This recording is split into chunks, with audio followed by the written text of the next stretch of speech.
Welcome back to another episode on Genealogy TV. Now, this is a footnotes episode, and I like to call them footnotes because it's in the footnotes where the real sources are. Today's real source is my guest, Aimee Cross. She is a professional genealogist and a YouTuber. She is here to give us some tips on how to research your ancestors prior to 1850.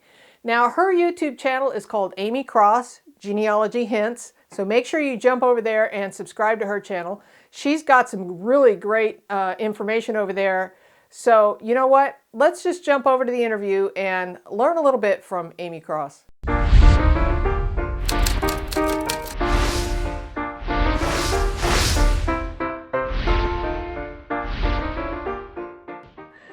Aimee, thank you so much for joining me. I am so excited to hear what you have to say about pre-1850 strategies to help us with our research.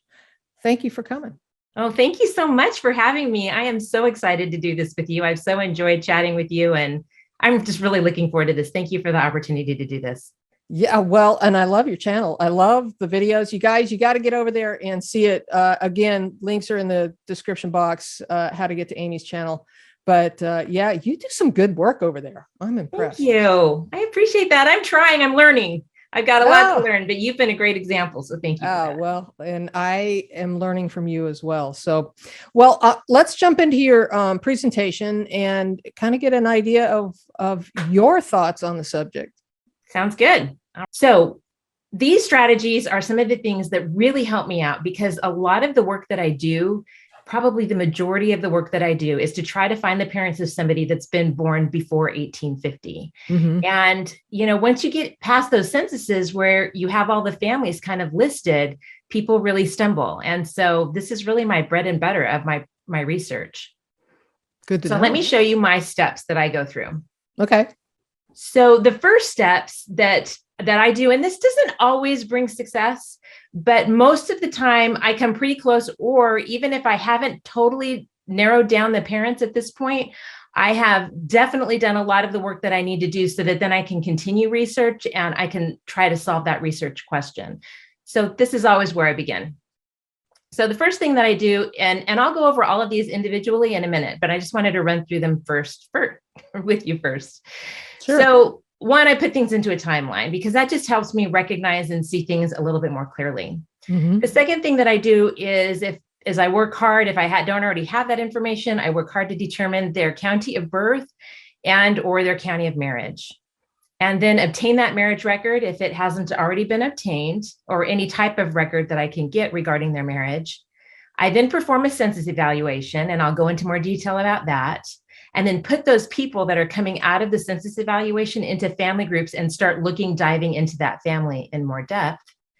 And then I start diving into the records. And primarily at this point, I'm looking at probate records and at deeds. And if I strike out with that, then I'm diving into other things. But today I thought we could just kind of cover those steps because that's a lot in and of itself. Absolutely. All right. So the first one, putting things into a timeline. Timelines are a great research practice no matter what you do. And a lot of programs now put them in there for you. On Ancestry, you'll kind of automatically have a timeline created as you're adding sources to an individual. FamilySearch has that option now as well. And most of the private programs, if you're using Roots Magic or some of those, they have those abilities. So you don't necessarily have to sit down and create your own timeline if you don't want to do that. Sometimes it's created for you, but maybe that works for you. It doesn't really matter. However you do it, put it into a timeline. And then the next thing that will allow you to also do is it will allow you to compare the information that you're finding in these individuals that you've created from your census search with what's happening in the life of your ancestor. And so the timeline is valuable further down the road as well. So the next thing is determining that birth or marriage record. And that may come from a family Bible. It may come from research that you've done. It may have come from a hint on Ancestry. It doesn't really matter, but you've got to narrow it down to a county. A state is just too much. And a lot of people have the information from a census record that so-and-so was born in Virginia, but you're really not going to be able to find the records that you need to find to do this type of research unless you can kind of drill down into a county. That's true. So true. So this is an example of one of my ancestors. This is Milloway. And I knew her date of birth from the Bible, the family Bible that I have. And I knew her state of birth because of the census records that we had her in. And then I found her marriage record, and her marriage record gave me the county. So the earliest county I knew for Mary Ann was in Albemarle County, Virginia. So that was, I didn't know for sure what county she was born in, but I knew she was married there. So if I were looking for her parents, that would be the first place I would look. I didn't have a marriage record for her, and I didn't have a lot of marriage records for her. I just had this one record. Let me show you what I had. So this is the return that the minister had given of the people that he had married in the area. And it really didn't provide a lot of information, but it gave me the date and it gave me the county, which was great. But know that there are usually more than one marriage record. It kind of depends on the timing, right? Yeah, let me interrupt just for a second. Please. For those who don't know what a return is, would you explain that, please? Oh, that's great. Well, the return is something a pastor or a justice of the peace would make a listing of the people that they had married during a particular period of time. And then they'd bring that back to the county and they would record those marriages. And that would have a record that these individuals were, maybe they'd gotten a marriage bond or something like that in advance, but this would then let the county know that they were actually married. Yeah. So I always tell everybody, so they are returning the information. Excellent. Thus the return. Yep. Yeah. Thank that's you. Perfect. Yeah. No, thank you. All right. So, but do know there's usually more than one record. And a lot of times people stop when they find one thing such as this. And in this type of research, you can't skip things. You've got to try to be as thorough as you can because you may miss a really important fact. Like, I'll give you a couple of examples. One, my great-grandfather, George Cecil Stevenson, is a brick wall for our family. And we've done DNA and Y-DNA and all sorts of stuff, and we still can't figure out who his parents are. And I had a couple of marriage records from him, and they didn't really provide me any additional information to help our family. And then just very recently, I came across a marriage license, and this was pretty early on, and I didn't even realize that they were collecting marriage licenses at the time at the state archives. And so this marriage license made a notation that this was his second marriage. Well, voila, now I have other marriage records to look for. So make sure you try to exhaust all of your opportunities because that can really make a difference. So anyway, in the case of Mary Ann, I found her on FamilySearch in an additional marriage record. And this was just the back of the record. Now I note here, please use those arrow buttons on either side to look at the images in front and in back. I'm kind of circling those with my mouse here. I looked at the next page and I found a lot more information. We have a marriage bond that William O. Harris, her husband, and Garrett G. Mahannis provided. Now, that was a totally new name for me. I have no idea who that individual is. And so we have the date that they provided the marriage bond. But then there's this great notation at the bottom that says, and let me blow that up for you. It says, on the 8th of November, the man that this Garrett Mahannis provided an affidavit that the certificate by, I'll get it there, the certificate of Isaac Milloway was truly given to him by Isaac Milloway. And that sounds really interesting, right? Well, guess what? You go on to the next page and now you have this document that he was referring to. This is to certify that basically blah, blah, blah, my daughter Mary can be married. And so one, he's acknowledging this is his daughter. So now we know. And so we know Isaac is the father. But if you look down at the bottom of this page, not only did Isaac sign it, but Judy signed it, who is likely his wife and Mary's mother. So now we basically solved the problem with just the marriage record. Woohoo, right? Well, things are not always that easy. So let's get into these things that happen when you don't get the answers that you were looking for through the marriage record, which is more often than not the case, right? Right. All right. So this next step that we talked about was to perform that census evaluation. Now, the way that I do it is instead of people oftentimes use that search function up here on the top right. And that will input the information. This is on Ancestry, but a lot of the programs work the same way. that will input the information of Marianne Milloway into the search. And when I'm doing these types of evaluations, I want it clean. So I go over here to the circled thing and look at the census and voters list. I search through that function, and then it's a clean search, and I don't have any of the information from Mary kind of muddying up the water. And so I'll put in the information that I want. And usually in this case, I feel like less is more. And so I just put in the surname and I put in the county. Let me blow that up a little bit more for you. So I've just put in Milloway and I've put in that county, and then I check that box exact to county and adjacent counties, because sometimes they may have lived near a county border. And so they married in one county, but they actually resided in another. But I try to keep it tight at this point because we don't want too many names.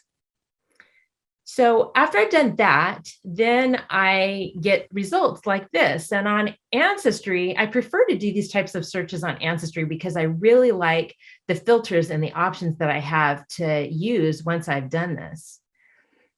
And so, I totally agree. Yeah, I just like, and the other thing that I like about Ancestry too is those census records. They have some cool ways to look at the census records that that I haven't found on FamilySearch and other sites. Anyway, so enough of that. But so I use those filters there on the left to select the years of interest. Now, in this case for Marianne Milloway, she was married in 1837. So I'm going to be looking for a family that resided in the area in 1830 that had a daughter. And we know that she was born in about 1819.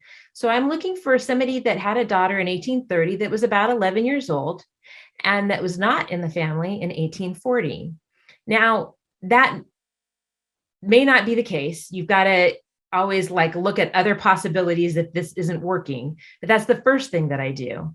But do keep in mind that sometimes Marianne and her husband may have lived with her parents. So she may still be in the household in 1840 if you don't have the family in their own census record. And the other thing to keep in mind is sometimes people worked in other homes. And so they may have been enumerated in a different home. So it's not an absolute science, but it's something to start with, right? So true. And they may have been enumerated twice. That's a good point. Yes. Yeah, that's a really good point. So I take all of the results that I get from this type of a search, and note that in these earlier census records, they're noting the head of household, which is usually a man, not always, but usually. And so these are potential fathers, or if it's a woman's name, a mother, if the father had probably passed away, usually when you see a woman by herself and other children, that could be the possible parent of Marianne.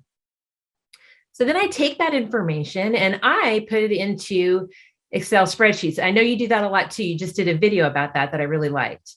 Yes, thank you. And so that's my favorite way to do it as well. So on the right, I have the Excel spreadsheet that I would create with this family and this is not the same family, but with the family that I would be looking at. But maybe you're a mind mapper and maybe you do better by drawing things out. We're all different and you just have to do what works for you.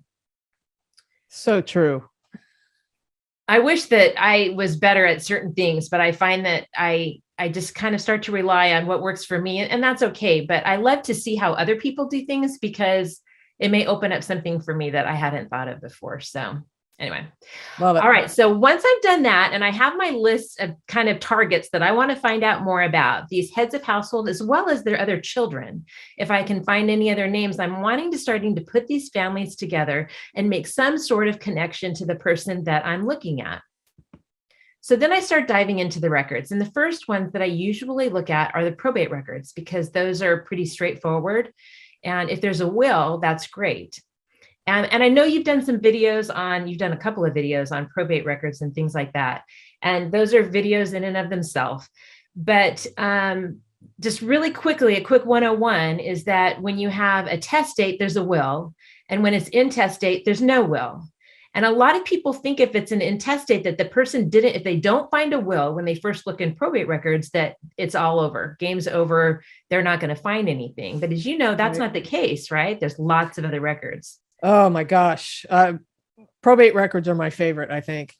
That newspapers, but probate records are pretty darn good when you can find them.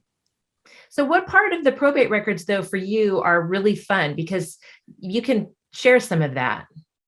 Well, okay, of course, if there is a will, then the will is super helpful because it usually outlines my wife is, and my daughter and my son and whatnot, or people that are living in the household or people that are employed by them. But when you start getting into the estate and the documentations of they had a feather bed and they had 3 cows and they had, I mean, it just kind of brings the ancestor back to life. You start to have a sense of, they had 3 clay pots or, whatever, and an iron stove. And, I mean, and then they have the mansion house, I mean, you could just go on and on and on about all the stuff that's being handed off or the land that is being split off to the sons. And I know you're going to dive into that a little bit more, so I'll shut up now. No, that's great. I love it. And it's true. You can have appointments of executors, and frequently that's a family member. And sometimes it may be the husband of your person that you're looking for, or you never know who the executor is going to be. An executor is appointed whether they were testate or intestate, and if they had property that needed to be distributed. And you can have the inventories like you talked about, and they would sell that inventory sometimes or frequently. And then you'd have these people buying those items, and some of the people buying those items in that inventory could be your family. That gives you the tie to that individual.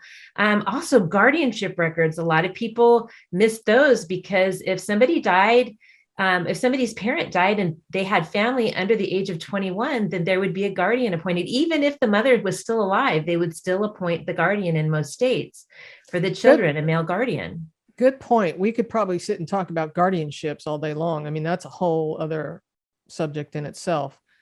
But yes, good point. And often, I'll make this one point. If there is a family member who is of 18 or whatever the legal age is in that state, the courts will probably try and assign that adult child, to be the guardian of the younger children that are under 18. And some of the research that I've done, I've had where the 18-year-old or 19-year-old son, who is maybe the oldest son, and there's like 5 younger kids, and he's like, oh no, I don't want to have this responsibility. And he'll waive his right to guardianship, and then somebody else will become guardian. So you can find a host of records there. Yeah, that's true. And sometimes I've had a couple of cases for clients when there was some issue with the guardianship, and it went to court, and they wanted to remove the guardian and things like that. And boy, I had one case where that provided all kinds of really cool information. So yeah, I agree. So there's lots of things. So don't give up if you're not finding a will. That doesn't mean that the game is over and you can't get any further. Like you just mentioned, there's so many other records in there. And because we don't have a lot of time to go into all of that, I just wanted to kind of show you a couple things. There's increasingly more and more records on Ancestry in regards to probate records, which are really helpful. And sometimes they're even showing up as hints, which is great. And it's probably easier to find the record through Ancestry than through FamilySearch, which is my preferred. But the one thing that happens with Ancestry is that you don't know what you're maybe missing. And it's more evident in FamilySearch. Let me show you.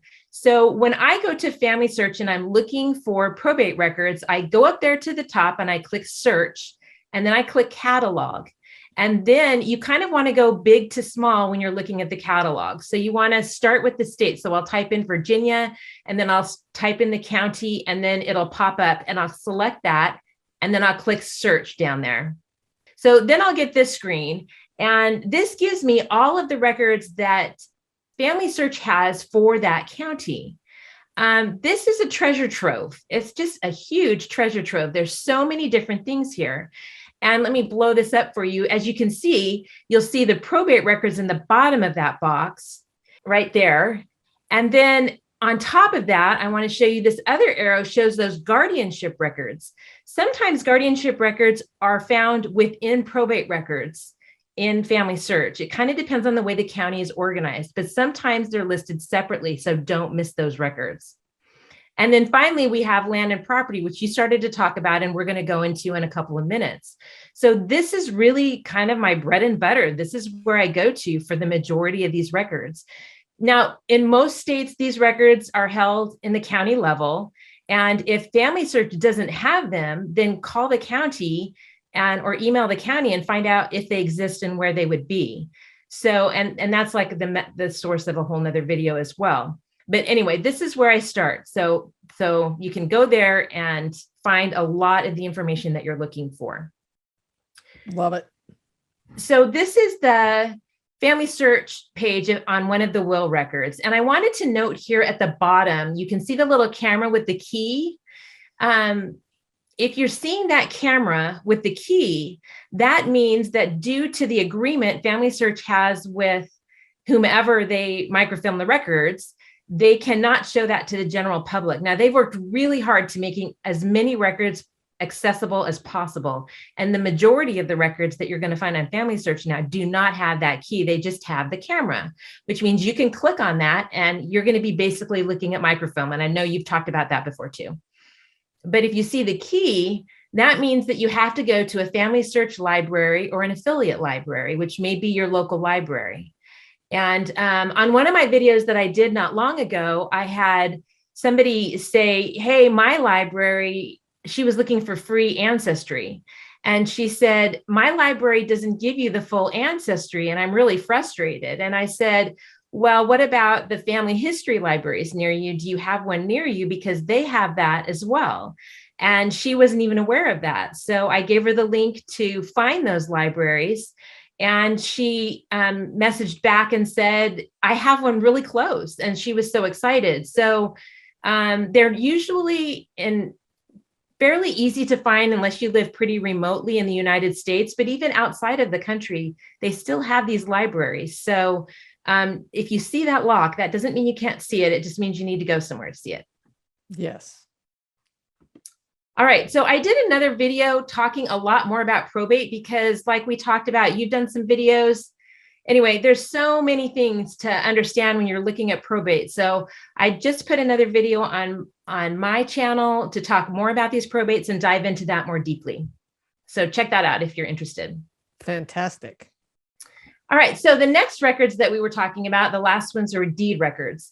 And deeds, a lot of people think they're just land records, and they aren't.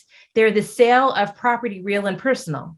And so they include slave records. They include, I've seen deeds for animals and deeds for other things. You know, it's not common that you see other types of deeds, like something smaller than that, but they do exist.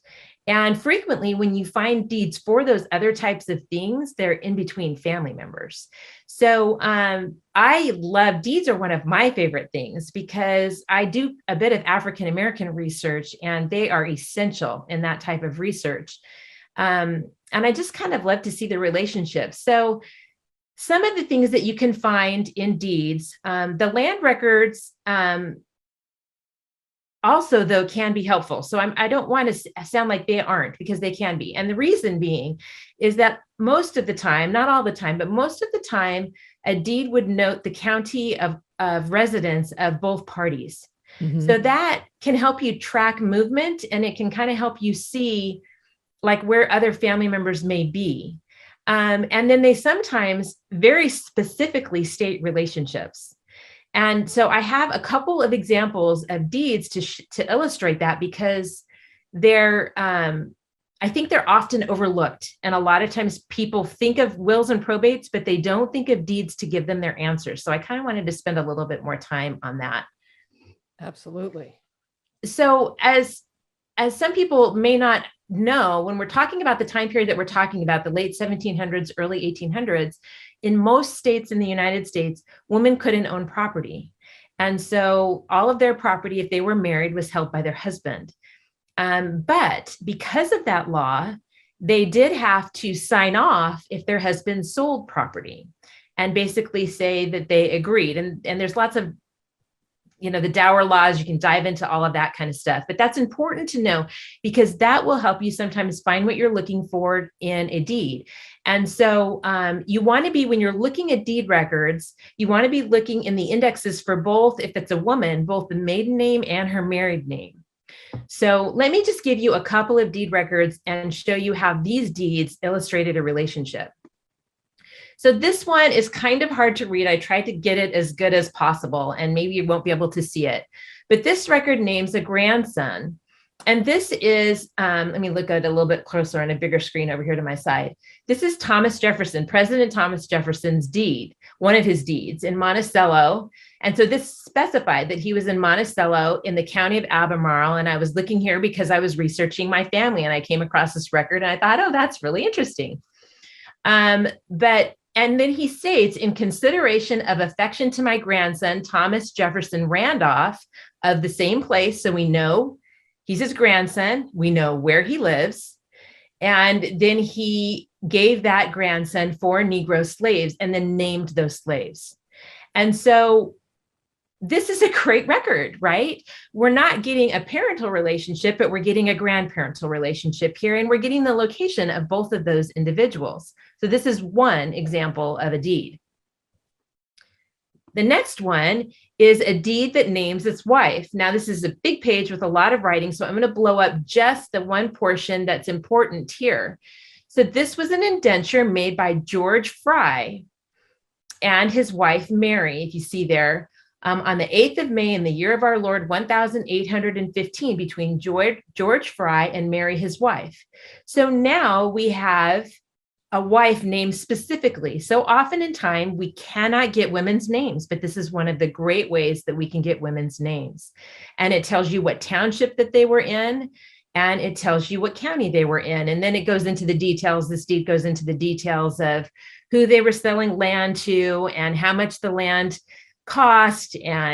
But the other thing that can happen in a deed that's kind of fun for those personal details that you were talking about a minute ago is sometimes these deeds will talk about the land. Like this particular deed says that this land was originally granted by John and Richard Penn to Alexander Cobein, and this is in Pennsylvania. And then Alexander and his wife, Elizabeth, they aren't even that thing, but here we have another example of a person mentioned that wouldn't even be found in the index, sold it to somebody else, who then sold it to George Fry. So we have 3 wives mentioned in this one record, of which only none of them were indexed by name, only the husband of one of them, George Fry. So they can really be a treasure trove. Beautiful. And my last one is my favorite of the ones that I put up here today. This is another Fry record. Jacob Fry and his wife to George Painter. But what's so interesting about this record, here we have Jacob Fry, if you see the part that I highlighted, and Elizabeth, his wife, late Elizabeth Rudabaugh. So this record provided her maiden name. Wow, huge. If you didn't already have that from a marriage record, this has been very helpful for you.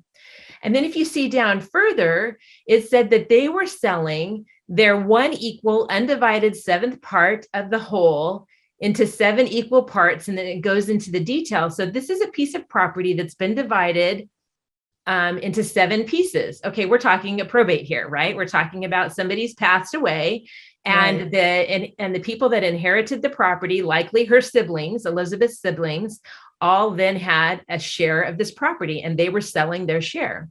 Well, if you go to the next page of the document, it noted the date, and then it noted that this land had been conveyed to Christian Rudabaugh, late deceased. So that confirmed what we suspected.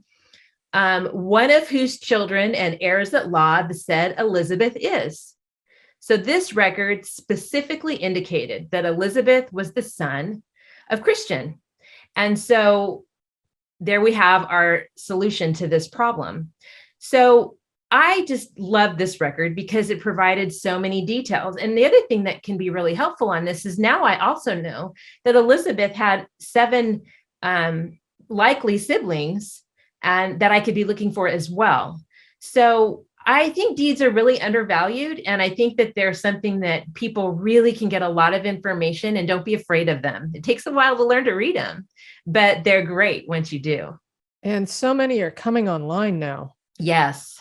Which is just a blessing. We don't know, just check to see if wherever you're researching that, those records are or are not available online. Everything that I have been looking for has been available online. So That's kind of cool. Yeah, me too. And I will say too, though, that sometimes you'll find on FamilySearch that, and I did a presentation, I'll put that one up too. I did a presentation on deeds on that one. And in this presentation, I spent a lot of time talking about the indexes because they are so crazy and so different. And that actually applies to probate records as well. Sometimes probate records are filed in the same way that deeds are, and they're really hard to understand if you don't understand how they went about them. But I will say in a couple of cases that I've done for clients that I found a record in an index, but FamilySearch did not have the deeds for that time period. For some reason, they had the index that covered a certain time period, but their deeds only went to, like maybe 30 or 40 years prior to the deed that I was looking for. But then it's a simple thing. Then I contact the county, or if you can't go into the county, but if you don't live nearby, it's not a problem. You can make a request to the county. And when you have the information from the index, it's a real easy slam dunk. They'll pull that deed for you and they'll mail you a copy of it and you can still get it. So check that Absolutely. out, I'm always saying if there's an index, there's a record likely somewhere. So it's a matter of digging to find it. Yeah, absolutely. And so these are the strategies that I've used, for most of the clients that I've worked for to start. And, really probably 2/3 of the time, I get what I'm looking for just through this process.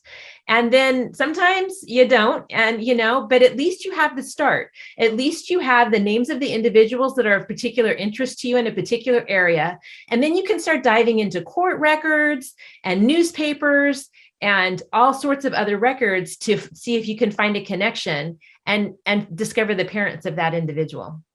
All right. So these are the strategies that I use when I'm trying to determine the parents of somebody that was born pre-1850.